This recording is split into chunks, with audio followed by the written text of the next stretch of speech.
We have little wispy clouds in the sky this morning. I'm up well before the sun today, thanks to the community coyote getting all the critters stirred up. I wanted you to see all those beautiful clouds. Okay, let me get this on here. Please excuse my fingers. There we go. So I'm a little bit early this morning, as I said. About 4:30, quarter to 5. The dogs were going absolutely crazy. And I step out the back door, and the chickens were just raising a huge ruckus. And what that always means is the community coyote is here. I didn't see the coyote this morning, but that's usually because as soon as it sees me, it takes off. That means I was awake in time on this beautiful Sunday morning to come do the sunrise.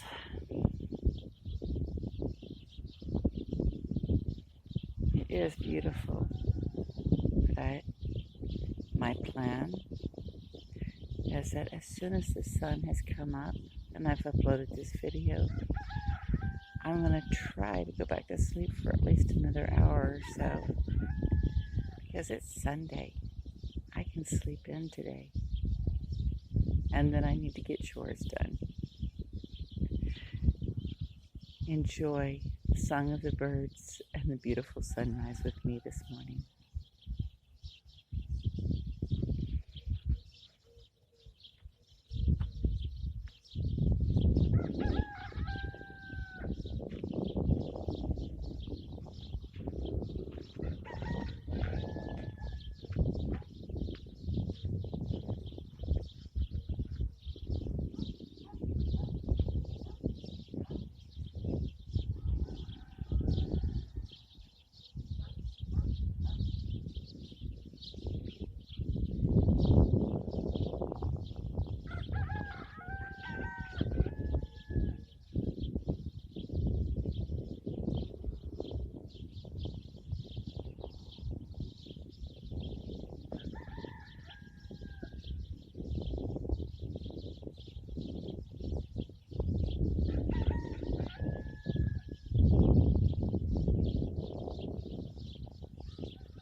As I walked back this way from turning on the water, I saw another stone that was just perfect for being the center, for being the beginning of another one of my garden spirals. So of course I had to pick it up and place it. And that gave me the time to contemplate where to put the third spiral in that particular set. If you haven't watched my other videos of what I'm doing with our garden, and you don't know,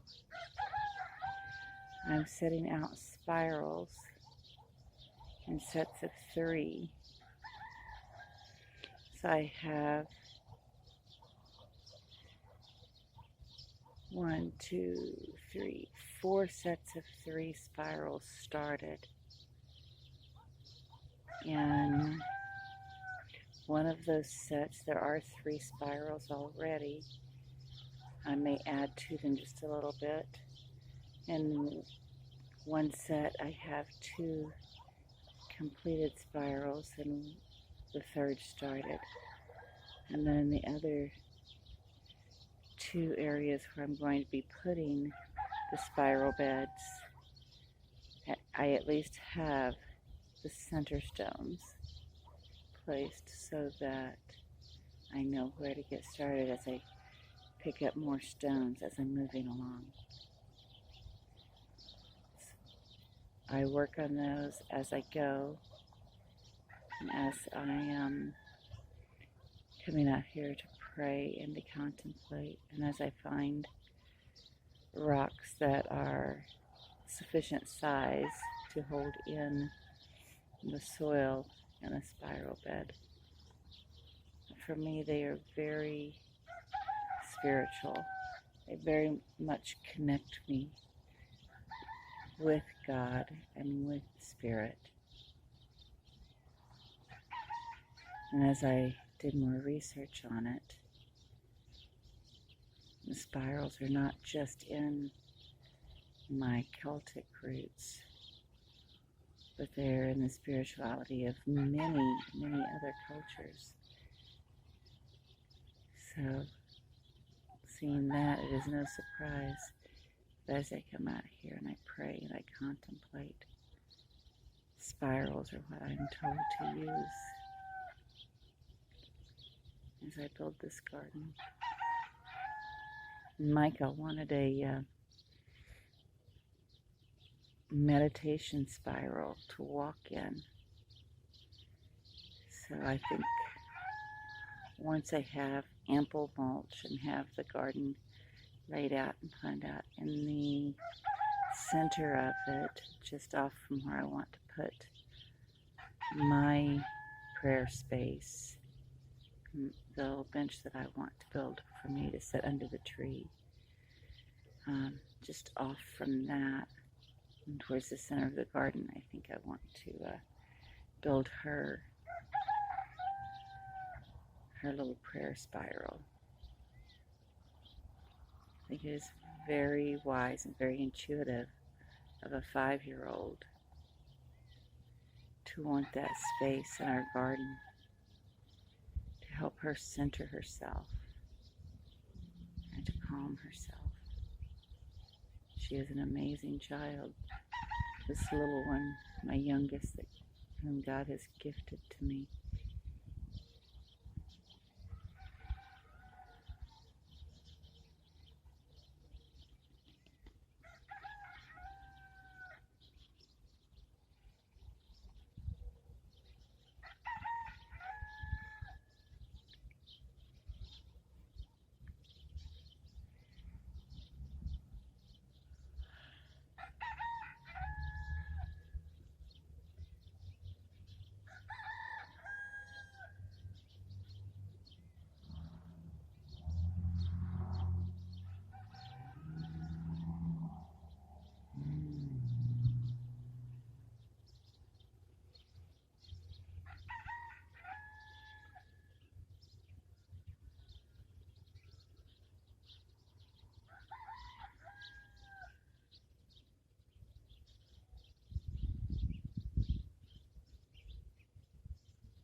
checking the time on the video just to make sure that I'm not going overboard on the watering. I have a tendency to be impatient. I'm impatient with my watering. I'm impatient with myself. I am so very impatient with God.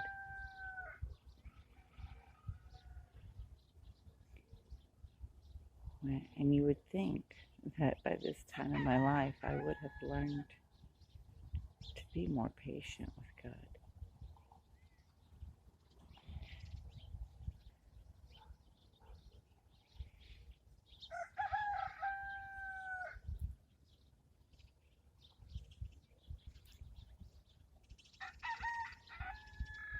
Nearly 32 years ago, I was completely devastated and heartbroken because I'd lost quads in a miscarriage. But I couldn't let anyone else know how deeply that affected me because, that's just the way I was raised. Women don't don't share those things. And then God blessed me just over 31 years ago with my son, my handsome, spiritual, natural healer, my wonderful son who is always kind and caring and compassionate with everyone he met. And now, as an adult, he is married to a beautiful woman he met where they both work as nurses. Have a wonderful son, a lovely grandson who is so much like his father. And they are doing much these days to care for other children, bring other children into their home who need their love and compassion. For 20 years after my son was born, I felt this need in my heart, this calling that I was supposed to have a daughter, but I never did for 20 years. And I prayed and I prayed and I prayed. I prayed to have that daughter. I prayed for that daughter. And I prayed that if God meant for me to not have that daughter, to please remove those feelings from my heart and soul.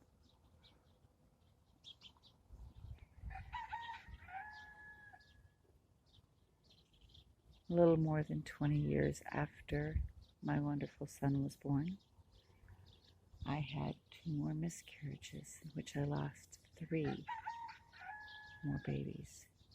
So that brought me to 7 angels. And then when my beautiful son was 21, I had my daughter Maxine. And again, another beautiful child who was a natural healer. As soon as she could crawl, she would go to people who were in pain and put a hand on them and then crawl away. And these people would come to me and tell me I was in pain. And she came and she put her hand on me, and now the pain is gone. And I was so amazed by this wonderful child and by the promises by the thoughts of what she could do in her life with this natural gift that God gave her, the gifts of this angel that God had sent into my life. And then before she was 3, she was gone. And I was devastated.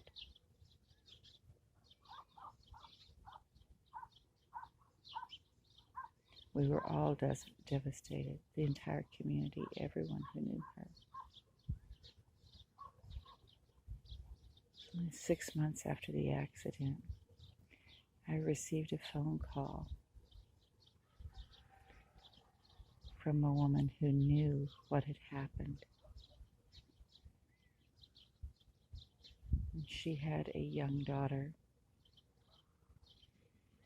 who found herself in a position of expecting a child that she felt she was not in a good place to care for. And they asked me to pray about it. And if my home was the one for this child who was in need of a home. And here I was, a very heartbroken mother in need of a child to love. And so, 13 months after the accident that stole our beautiful Maxine from us, God blessed me with Micah, wonderful, impish, very interesting Micah.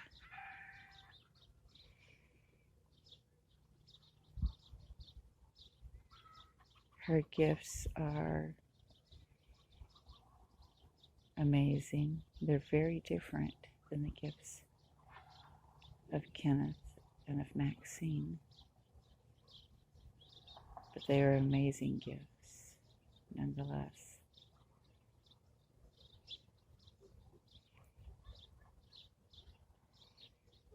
I do have a huge emotional challenge with a phrase that is very prominent among Christians in some communities, where they say God is good all the time.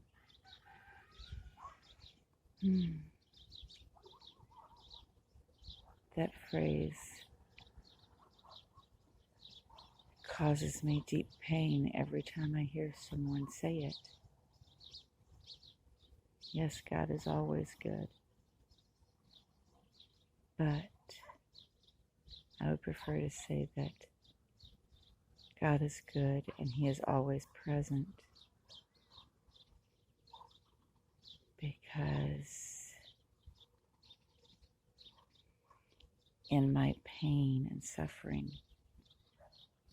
He was present. I'm just not at a point yet where I can say that, where I can apply the term good, and I don't think I ever will be, where I can apply the term good to the most painful events of my life. It's something I pray about every day. And I know that those people believe that to the very core of their being. They often wonder what traumas and tragedies they've lived with in their lives. Maybe they have, and they see goodness in the pain. I'm still not there yet, but I do see God's presence and God's comfort and the beauty and creation that He has around us. And out of every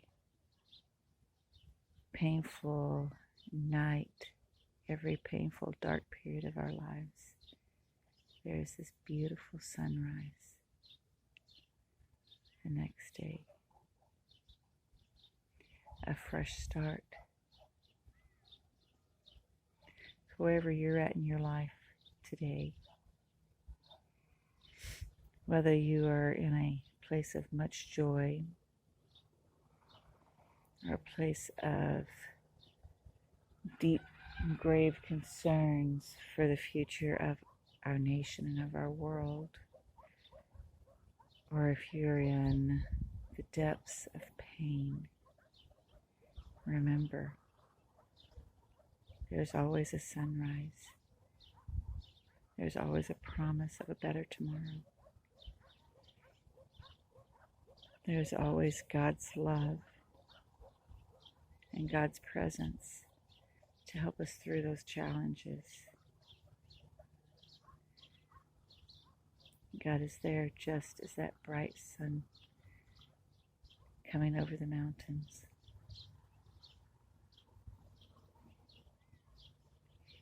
Be blessed. Have a beautiful, beautiful Sunday.